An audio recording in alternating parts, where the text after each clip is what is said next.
kakinya. Maju ke depan. Oke, di sini. Oke, kamu pimpin lagu baru saja lagu kebangsaan. Bikin dulu. Kan? Kita akan menyanyikan lagu kebangsaan Indonesia. Kita berdiri.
Sekarang kita mulai. Ini materi kita adalah pembelajaran KAA untuk kelas 5. KAA ini coding dan kecerdasan artifisial. Ini tujuan pembelajarannya. Kenapa ini? Ini ada tujuan pembelajaran.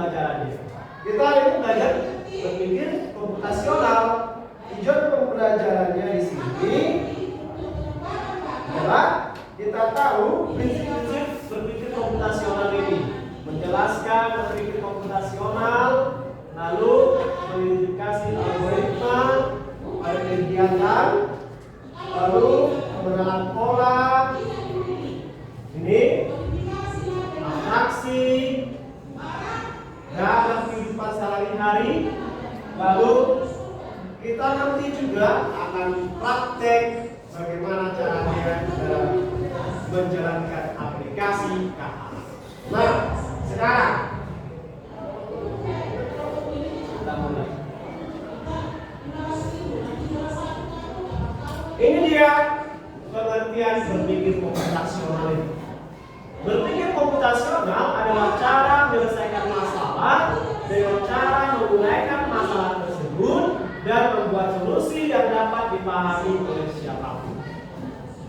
Jadi berpikir komputasional itu berpikir bagaimana caranya kita untuk menyelesaikan masalah dalam kehidupan sehari-hari kita.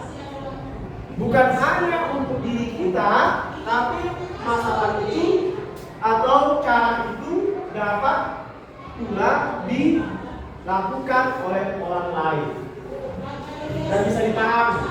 Kalau kita gaya-gaya kerennya sekarang itu tutorial lah, ya kan? Ada yang kenal dengan istilah tutorial, tutorial memasak, tutorial membuat, gitu kan? Itu kan masalah dalam kehidupan sehari-hari, ya kan? Nah, dan itu kalau kita share, orang lain bisa paham dan bisa melaksanakannya juga. Itu kira-kira nanti mengarah ke sana. Nah, lalu yang pertama yang mau kita bahas adalah 4 unsur berpikir komputasional ini. Apa yang pertama yang saya sebutkan tadi? Yang pertama, algoritma.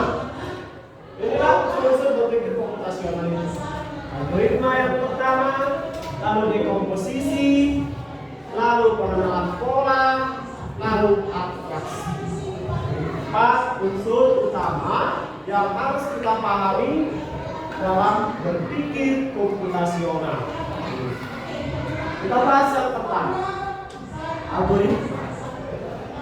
Algoritma adalah kumpulan perintah terperinci atau rumus yang digunakan untuk menyelesaikan masalah atau menyelesaikan tugas. Kan? Kita ulangi. Kumpulan perintah terperinci atau rumus yang digunakan untuk menyelesaikan masalah atau menyelesaikan tugas. Baca dulu yang kedua. Algoritma adalah kumpulan perintah terperinci atau rumus yang digunakan untuk menyelesaikan masalah atau menyelesaikan tugas. Iya. Sekarang perhatikan contoh algoritma memasak nasi. Kan? Nah, siapa yang di sini di rumah pernah masak nasi? Aku. Masak nasi pernah? Nah, Pernah masak nasi? Coba. Pernah masak nasi? Enggak. Masa gak pernah masak nasi? Jadi gak tahu masak nasi? Apa yang pernah masak? Masakin. Masak telur, digoreng aja, diceplok, selesai gitu. Itu aja. Masak telur itu ada langkah-langkahnya kan? ya. Iya kan? Iya. Nah, itulah yang mau kita pelajari sekarang, memasak nasi. Yang pertama, cuci beras dengan air bersih. Itu yang pertama, langkah-langkah. Ini algoritma. Lalu yang kedua, masukkan beras ke dalam anak nasi lagi, masukkan. Lalu yang ketiga, tuang air bersih pada gelas. Jadi udah dicuci tuh, dimasukkan ke sumber, lalu itu airnya. Kebiasaan kalian pasti kan, pancian dalam sumber itu untuk mencuci kan? Nggak pakai saringan kayak gini, enggak kan? Ada kayak gitu, iya kan? Kalau panci dia diangkat dari yang sumbernya itu. Di situ kan dimasukkan berasnya, di situ dicucinya, di situ dituangnya gitu. Itu biasanya kan? Ada seperti itu. Lalu selanjutnya tekan tombol cook pada nah kan? Lalu selanjutnya tunggu sampai nasinya matang. Lalu setelah itu nasi sudah matang, sudah siap. Nah, sekarang pertanyaan Pak Guru ini.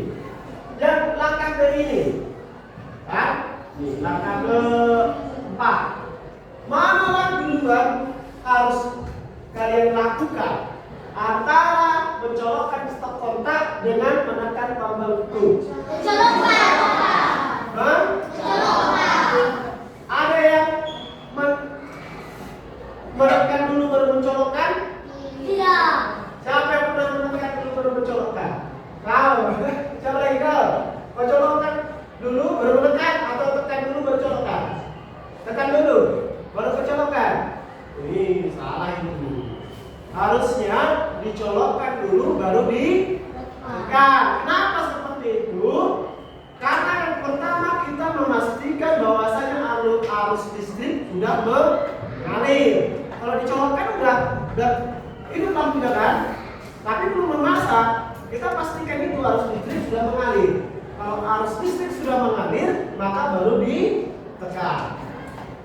Tapi kalau terbalik kalian bikin, kan? Kalian tekan dulu ke colokan, mau itu salah, siapa tahu mati lampu. Kalian tekan dulu kan, kalian colokan, udah pergi kali ya, mati lampu. Nggak masalah ngasih ini, kan? Atau konslet, arus listrik nggak jalan. Nah, itulah menjadi kesalahan. Itulah perlu berpikir komputasional. Yang pertama abstraksi. Lalu kita lanjutkan. Sekarang Dekomposisi merupakan kegiatan memecah masalah besar menjadi bagian-bagian yang lebih kecil sehingga dapat diselesaikan satu demi satu. Apa maksudnya? Enggak. Baca dulu. Dekomposisi merupakan kegiatan memecah masalah besar menjadi bagian-bagian yang lebih kecil sehingga dapat diselesaikan satu demi satu. Iya. Oke, sekarang kita mulai.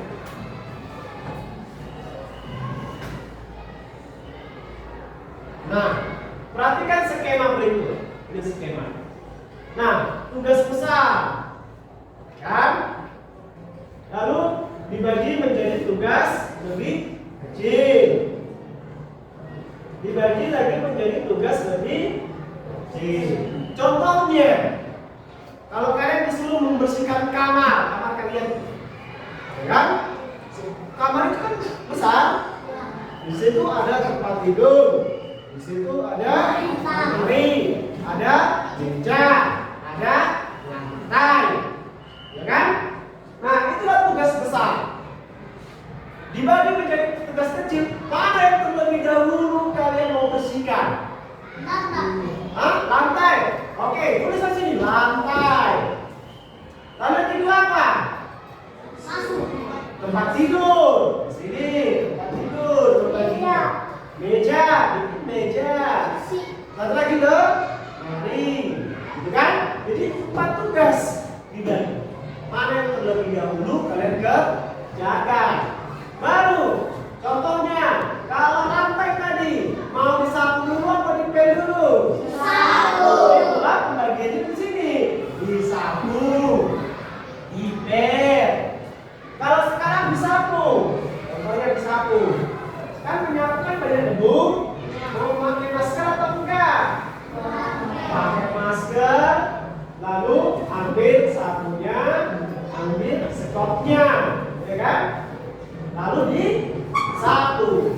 Itulah contohnya dekomposisi. Jadi dekomposisi membantu kita membagi tugas besar menjadi tugas yang lebih kecil-kecil untuk kita laksanakan agar semuanya berjalan dengan baik. Kalau kalian membersihkan sekaligus kamar itu, kalian tidak akan mampu, ya kan?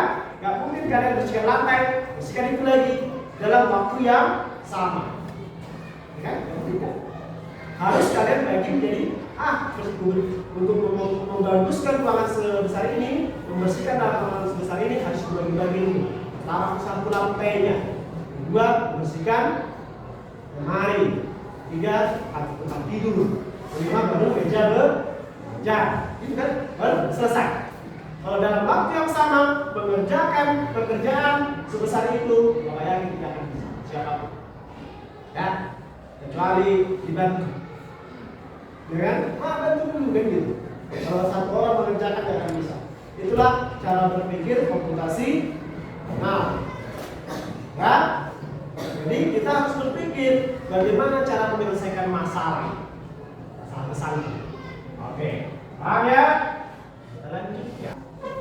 Yang selanjutnya adalah pengenalan pola. Pengenalan pola adalah proses mengenali persamaan dalam sebuah kelompok data atau urutan tertentu untuk menyederhanakan pemahaman. Pola adalah proses mengenali persamaan dalam sebuah kelompok data atau urutan tertentu untuk menyederhanakan pemahaman. Oke, selanjutnya. Pengenalan pola dapat meningkatkan keberhasilan pemecahan masalah dengan mendapat solusi yang dapat diulang untuk menyelesaikan masalah tersebut. Ya. Nah, pengenalan pola itu untuk menyelesaikan masalah yang serupa. Ya, masalah yang serupa, pola, mengenali polanya. Contohnya, kalian pernah sakit kepala? Pernah nggak sakit kepala? Minum obat apa? Hah? Paramed. Contohnya, sakit kepala, minum obat paramed lalu bisa sembuh, ya kan? Suatu hari kalian sakit kepala lagi, ya kan? Kemarin aku sakit kepala minum paramed sembuh kok. Sekarang aku minum lagi lah, dan betul sembuh. Nah itulah pola, ya kan? Lalu kalian sebarkan ke orang lain, kan? Aduh sakit kepala aku, minum aja paramed, aku kemarin sembuh, gitu kan? Temanku juga minum paramed, waktu sakit kepala sembuh juga. Itulah pola, ya kan? Itulah berpikir komputasi pola. Itulah kenapa manusia tidak dapat hidup sendiri, membutuhkan orang lain. Bukan hanya bantuan dalam bentuk fisik, tapi bantuan dalam bentuk ide. Ya kan? Bisa bertanya nanti, bagaimana cara mengerjakannya? Bagaimana ini kepalaku sakit, apa yang begini? Kan gigiku sakit, kayak mana caranya? Pergi ke tukang kusutnya, dikusut-kusut giginya, gitu. Ya kan? Iya. Itu pengenalan pola. Kita lanjutkan. Nih contohnya pengenalan pola. Pada tahun 1918 terjadi wabah flu Spanyol, ya kan? Pola penularannya flu Spanyol hampir sama penyebarannya dengan virus corona. Tahu virus corona? Iya. Yang tahun 2000 kemarin. Nah, penanganannya dilakukan menangani wabah flu Spanyol adalah dengan memberlakukan pembatasan pergerakan masyarakat. Itulah lockdown kemarin itu, ya kan? Menjaga kebersihan tubuh dan memakai masker. Kita memakai masker di sini kan? Pasti masuk corona, ya kan? Nah, pola penanganan ini kemudian ditiru untuk mengatasi wabah corona. Nah, solusi awal ini dapat mengurangi penyebaran virus dan mengurangi jumlah korban. Betul kan? Kita masih di sini sekarang, masih hidup, nggak kena corona. Karena itu kita di rumah aja, belajar di rumah, kan gitu kan? Lalu kita pakai masker, jaga kebersihan, jaga jarak, divaksin deh. Itu dia. Itulah contohnya pengenalan pola. Oke. Baik. Sekarang kita melanjutkan ke abstraksi. Nah, abstraksi adalah mengumpulkan ciri-ciri umum yang menyaring detail yang tidak diperlukan lagi agar dapat menyelesaikan masalah. Abstraksi juga merupakan proses menemukan informasi yang penting dan mengabaikan informasi yang tidak penting untuk menyelesaikan masalah. Terkadang dalam menyelesaikan masalah ada sesuatu yang tidak penting. Ya, ini seperti kita mendahulukan mana yang lebih penting terlebih dahulu. dapat mengerjakan soal ujian, ya kan? Kita cenderung mengerjakan soal yang lebih mudah yang bisa kita kerjakan terlebih dahulu. Kenapa? Karena kalau kita mentok dalam satu soal dan itu tidak dapat jawabannya, sementara waktunya habis, ya kan? Waktu habis, soal tidak terjawab semua. Bahkan soal yang mudah pun bisa jadi salah, yang harusnya bisa dijawab. Salah karena alami cepat-cepat mengerjakan. Karena hanya satu soal yang sulit ini, dan kesinilah hatimu terus untuk mengerjakan. Soalnya, contoh 1-10, soal nomor 2 sulit. Di soal nomor 2 terus kalian mengerjakan, ya kan? Tapi kalian tidak tahu masih ada 8 soal lagi yang di bawah yang mudah ternyata. Kalian fokus ke soal nomor 2 harus selesai dan lanjut ke soal nomor 3, begitu kan? Nah, sementara waktu sudah habis. Bagaimana mengerjakan yang 8 lagi dengan waktu 1 menit? Itulah abstrak. Jadi yang tepat adalah kita lihat soalnya. Oh, ini dikerjakan. Ini sulit kan? Kerjakan dulu. Mana ada yang bisa dikerjakan? Setelah itu, oh masih ada waktu pasti. Kalau kita bisa mengerjakan, pasti waktu yang kita gunakan juga cepat dan sisa waktu juga banyak. Waktu yang sisa inilah yang banyak, inilah kita gunakan untuk mengerjakan soal yang sulit, ya kan? Namanya juga sulit. Kalau sulit, tidak dapat sudah kecil, ya kan? Namanya juga sulit. Nah, selanjutnya kita kembali. Abstraksi membuat hal yang rumit menjadi lebih sederhana. Ya kan? Rumit tadi kan, sulit kan? Tapi kalau kita kerjakan terlebih dahulu, yang mudahnya, siapa tahu udah dapat nilai 70 kan? Yang tunggu-tunggu lah nanti yang benar ini. Udah apa kok? Udah istilahnya, udah lulus, ya kan? 3 soal lagi, udahlah. Paling ada nilai-nilai tambahan yang menulis mengerjakan ada seperti itu kan? Kalau gitu kan soal uraian kan ada, ya kan? Dikasih poin-poin. Kalau misalnya kan kalau uraian adalah setengah, gitu kan? Inilah abstraksi membuat hal yang rumit menjadi lebih sederhana. Lalu selanjutnya.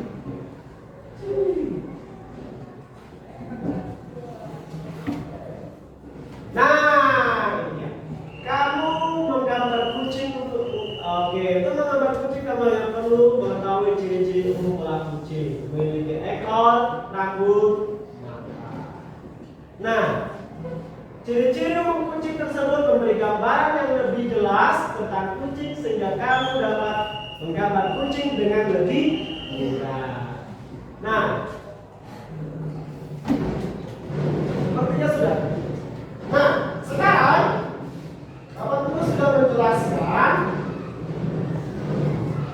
Nah, Pak Guru di sini ada RKPD. Tuh. Nah, di sini ada gambar kucing. Kucing kan? Nah, kucing ini mau berjalan dari rumah ke sekolah. Kucingnya mau berjalan dari rumah ke sekolah. Di sini ada halang bintangnya.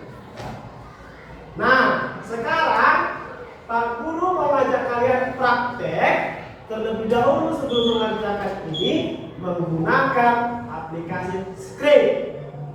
Nanti kita menggunakan komputer untuk membuat kucingnya bisa berjalan melewati halang bintang.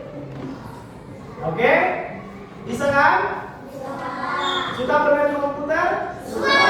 Oke, kalau begitu sekarang silakan persiapkan diri kalian. Baik adik-adik sekalian, sekarang kita sudah berada di dalam lab komputer. Nah, di sini kita mau bermain permainan seperti yang Bapak katakan di kelas kalian tadi, yaitu bagaimana kucing kan pergi dari rumah ke sekolah dengan segala halang rintangnya. Nah, ini juga berkaitan dengan berpikir komputasional kalian semuanya. Apa Anda kan itu kucing? Tapi ini cara Pak Guru untuk mengajarkan kepada kalian untuk nantinya dalam kehidupan sehari-hari kalian bisa kalian pergunakan. Kan? Nah, sekarang dalam aplikasi ini nanti akan mengajarkan juga bagaimana kalian kalau berangkat sekolah pasti banyak halang rintangnya. Bagaimana kalian cara menghadapinya, ya kan? Agar tetap sampai tujuan dengan selamat, ya kan? Berangkat ke sekolah pasti banyak halang rintangnya kan? Yang berkereta pasti banyak halang rintangnya. Lewat tikungan, ada polisi tidur. Kalau polisi tidur harus berjalan, kan gitu? Ya. Naik becak juga harus menunggu becaknya agak lama sedikit. Terus keliling-keliling lagi ke menjemput teman-temannya.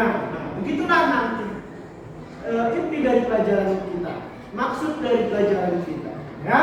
Nah, sekarang untuk kalian sudah hidup semua, kita akan menggunakan aplikasi Scratch untuk melengkapi pelajaran kita berpikir komputasional. Silakan perhatikan komputer masing-masing. Lalu akan memberikan tutorial dari sini. Nah, nanti pada komputer kalian cari aplikasi Google Chrome.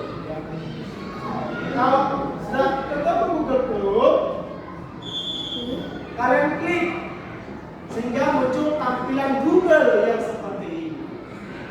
Nah, setelah muncul, lalu kalian ketikkan di atas ini HTTPS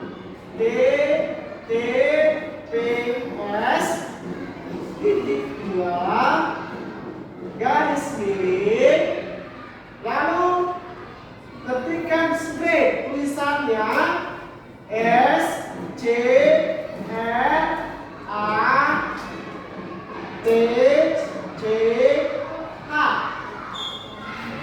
Kan? Kalau yang lupa boleh ditulis di bukunya. HTTPS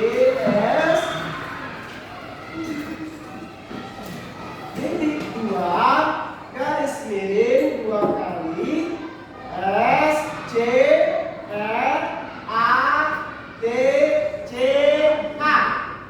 titik NIT titik EDU. Sudah ditulis, jangan nanti tidak lupa. Oke, sudah? Nah, kalau sudah, langsung pencet Enter di keyboard. Nah, inilah aplikasi script yang mau kita pelajari. Lalu setelah muncul aplikasi ini, klik di situ mulai membuat.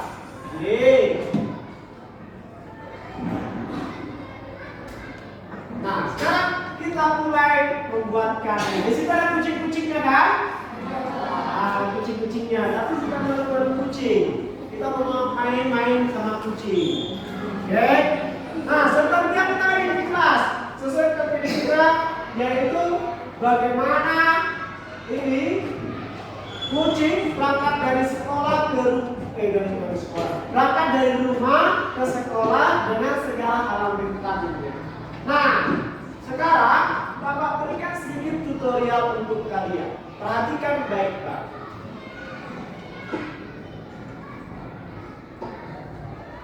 Nah, ini kucingnya kalian taruh di sudut sini. Oke, di sini ada gerakan, tampilan, suara, kejadian, kontrol, sensor, operator, variabel, dan blok size.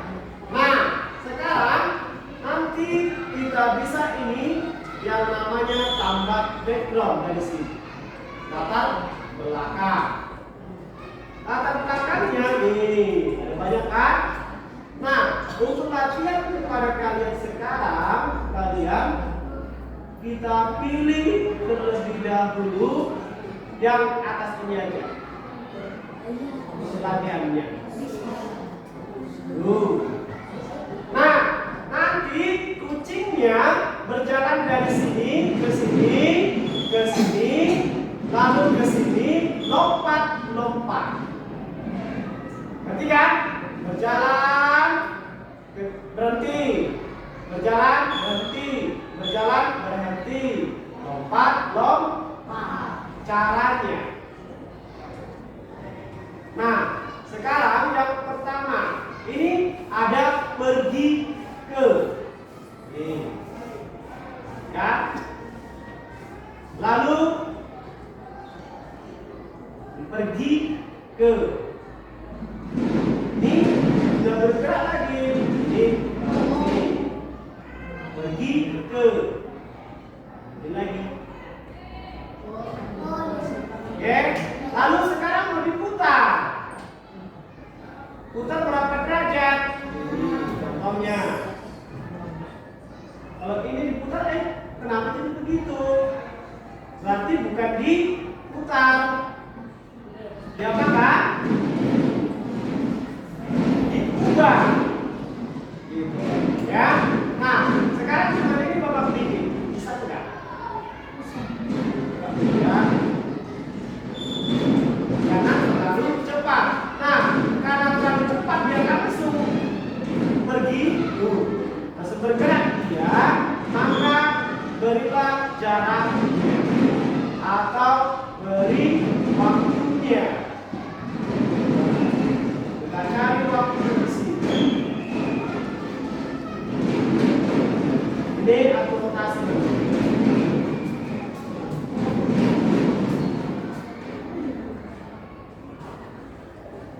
Nih, tunggu, kan? Berapa detik, baru lompat. Nih, berapa kita mau? Kita buatlah sekitar 2 detik. Lalu dapat di sini sekitar 2 detik. Nah, sekarang kita coba.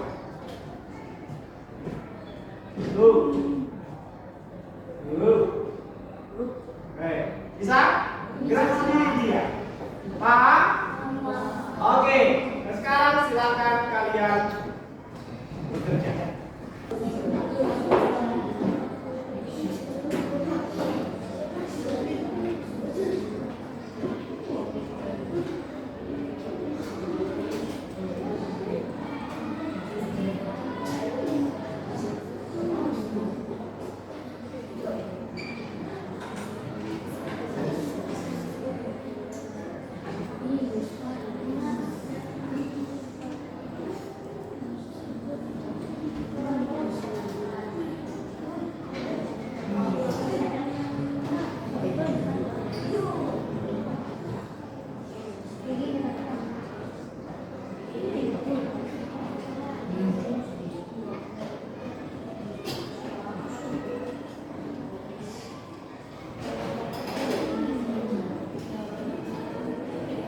Ingat ya, tadi kan pelingkan ya Bapak ini semuanya, bukan hanya 2 yang Bapak bikin tadi, itu kan contoh. Iyalah, Bapak kan cuma contohnya juga. Itu contoh aja.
Mundur lompatnya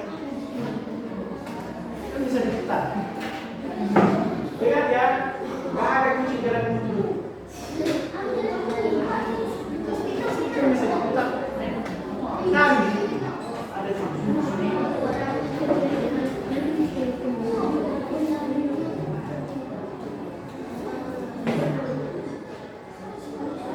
Ada suara kucingnya?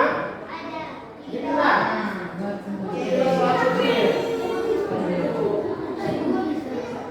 Boleh juga suara kucingnya. Lompatnya. Hah? Ya bikin kodenya.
ke sini.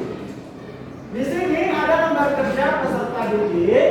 Nah, nanti sini ada petunjuknya. Lihatlah peta di bawah ini. Gunakan pola penemuan baju. Oke. Nah, dituliskan, tulis di sini. Ya. Apa rintangannya jalan menuju sekolah ini? Apa yang harus dilakukan ada di sini. Di sini ditulis ya. Yang ini nggak usah yang bawah ini. Tugas tambahannya nggak usah. Karena waktu kita sudah mepet. Jadi ditulis saja. Si kucing pergi ke sekolah dengan halang rintang. Cara menghadapinya. Oke, paham? Paham nggak? Baik, apa bagikan? Tulis nama kelas mata pelajarannya sudah Bapak definisi.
Baik, silakan terlebih dahulu tulis nama, kelas.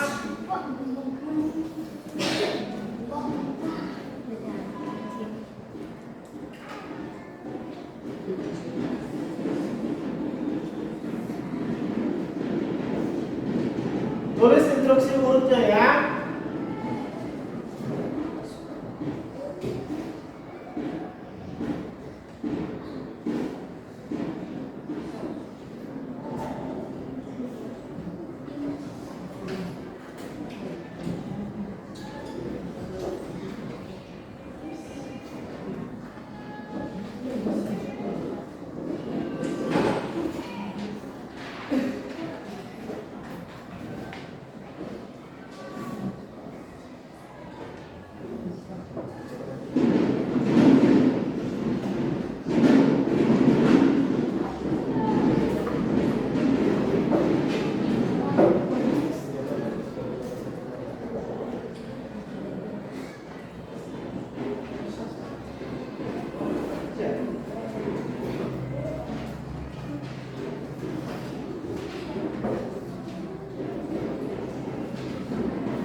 bisa diwarnai garis-garis jalannya itu?